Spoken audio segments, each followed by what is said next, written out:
Hello guys, welcome to my YouTube channel and today we are going to discuss the topic that is typhoid fever.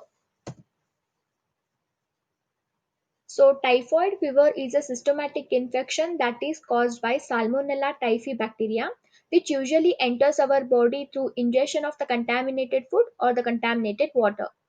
So this illness is caused by the prolonged fever, headache, nausea and loss of appetite, constipation or sometimes diarrhea. So these are the common symptoms that occurs when the typhoid is occurring in the patients.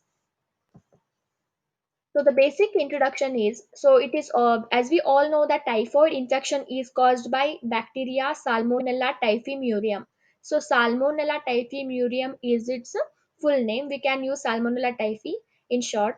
So which lives in intestine and bloodstream of the human beings, and it spreads among individual by direct contact with the phases of an infected person. If an infected person is releasing his nitrogenous wastes like phases, so if the common person comes in direct contact with that phases, then he may also get infected with the typhoid fever. The no animals carry this disease, so the transmission is human to human. No birds, no animals will carry this disease. So Salmonella typhi enters through the mouth and it spends its 3 weeks in the intestine of the human body. And after this, it makes its way through the intestinal wall and into the bloodstream. So from the bloodstream, it spreads to the tissues and organs. So then we will think that what the immune system will do to fight back this disease. So immune system of the host can do a little to fight back, because Salmonella typhi can live within the host cells safe from the immune system. So it will live within the host cells, whatever cells we have in our body, that in that only the Salmonella typhi bacteria will live there.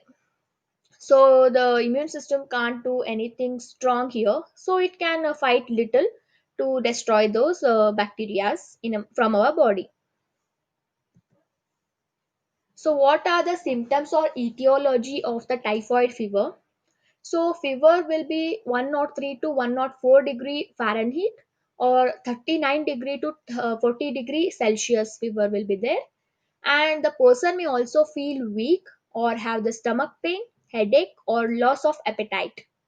And other symptoms can include weakness, abdominal pain, constipation, and rarely symptoms include confusion, diarrhea, and vomiting. But these other symptoms are there, no? Those are not normally severe.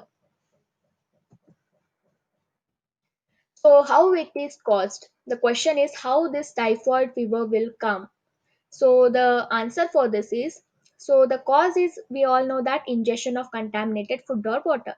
So from that contaminated food we will get the Salmonella typhi bacteria into our body. So that bacteria will invade the small intestine and that will enter into the bloodstream temporarily. So from bloodstream, the bacteria will be carried by the white blood cells to the liver, spleen and bone marrow. So then the bacteria will multiply in the cells of these organs and re-enter the bloodstream. So first they will enter the bloodstream temporarily. After going to liver, spleen and bone marrow, it will multiply in the cells and it will re-enter the bloodstream. Then patients develop the symptoms. Whenever the bacteria will re-enter the bloodstream, then the patients will develop the symptoms like a fever. So bacteria will invade the gallbladder next, and biliary system and lymphatic tissue of the bowel. So here they multiply in high numbers. So the next is the bacteria pass into the intestinal tract and can be identified by the diagnosis in the culture of the stool or the blood test. So stool culture is also available and blood test is also available. If we want the accurate result, then we will go for blood test, and the temporary test is the stool culture.